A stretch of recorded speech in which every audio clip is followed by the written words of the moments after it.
Donald Trump foi eleito para o seu segundo mandato e tem realizado uma série de movimentos que visam, no mínimo, realizar mudanças significativas para os Estados Unidos e, no máximo, desmantelar completamente a ordem mundial que os próprios Estados Unidos construíram pelo seu próprio interesse ao longo do último século. Uma das principais medidas tomadas pela administração Trump, que tem gerado repercussão no mundo inteiro, são as tais tarifas comerciais. Mas afinal, o que são elas e como elas podem impactar o nosso Brasil? Definir uma tarifa não é muito difícil, é basicamente o imposto de importação.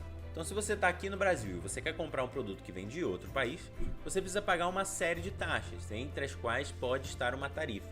Normalmente, no século XXI, com as regras da OMC, quando você aplica uma tarifa, você está destinando ela para proteger determinado setor da sua economia. Então você pode, por exemplo, aplicar uma tarifa de 10% sobre o arroz, que aí o arroz que for importado vai ficar 10% mais caro, e a sua ideia é fazer com que o arroz produzido nacionalmente seja mais competitivo.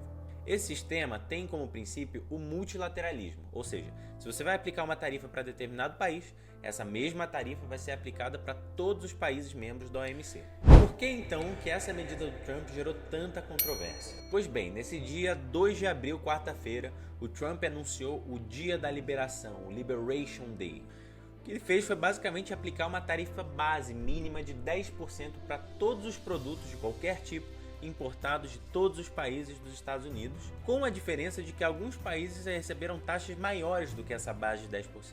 Se liga nessa tabelinha aqui.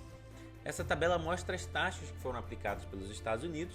Você pode ver que o Brasil até que se saiu bem nessa. A gente ficou com uma taxa de 10%, enquanto outros países chegaram a pegar 20%, 30% até 40% de taxa de importação. Aparentemente, o parâmetro que eles usaram para definir essas taxas foi justamente o déficit comercial dos Estados Unidos com cada um dos países. O que seria esse déficit comercial? Você pega todas as exportações, tudo aquilo que os Estados Unidos exporta para aquele país, diminui pelas importações e ali você vai ter um valor.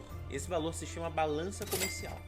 Se ele for negativo, você tem um déficit comercial, que pelo nome parece uma coisa terrível, mas na verdade não é nada disso. Ele pode ser uma coisa boa ou pode ser uma coisa ruim, dependendo das relações comerciais que existem entre os dois países. No final, o Brasil acabou ficando bem nessa história aí. Isso porque os Estados Unidos não têm nenhum déficit com a gente. Na verdade, eles têm um superávit, eles exportam mais pra gente do que importam da gente. Significa que não tem motivo para aplicar uma taxa maior. E o que isso pode significar para o Brasil? A curto prazo a gente pode ver algumas coisas positivas, mas a médio e longo prazo a tendência é que isso seja ruim para todo mundo. Se a gente for olhar para o curto prazo, o Brasil pode adquirir alguma vantagem competitiva, tanto da perspectiva dos Estados Unidos, quanto também de outros potenciais parceiros, como a União Europeia e a China, que é a nossa maior importadora. Do ponto de vista americano, o Brasil, apesar dos preços também aumentarem com essa tarifa de 10%, teve um aumento menor do que muitos outros blocos econômicos. Por exemplo, a Europa recebeu tarifas maiores, o Canadá recebeu tarifas maiores. Então, se a pessoa estava importando alguma coisa do Canadá, só que ela tem esse mesmo produto à disposição no Brasil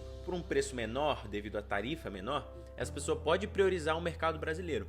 Com relação aos outros países, os Estados Unidos passa a ser considerado no mercado internacional um parceiro cada vez mais instável e menos confiável. A partir do momento que as pessoas deixam de ter confiança nos Estados Unidos, muitas vezes as pessoas podem preferir fazer negócios com fornecedores brasileiros do que fazer negócios com os Estados Unidos. Isso tem sim acontecido. No Canadá, por exemplo, já existe um processo ativo de boicote de produtos americanos. Então, esses são dois aspectos em que o Brasil pode acabar sendo beneficiado. Agora, no longo prazo, a tendência é que todo esse processo, principalmente se essa guerra comercial entre Estados Unidos e China se intensificar, é que o mundo comece a comercializar menos, que os países comecem a negociar em blocos multipolares, ou também em relações bilaterais, menos relações multilaterais. E nesse caso, a tendência global é que o crescimento econômico diminua no longo prazo. Com o crescimento da economia global diminuindo, isso significa que os países vão estar menos dispostos a comprar coisas. Isso inclui coisas que eles compram do Brasil. O Brasil tendo menos compradores, ele vai exportar menos.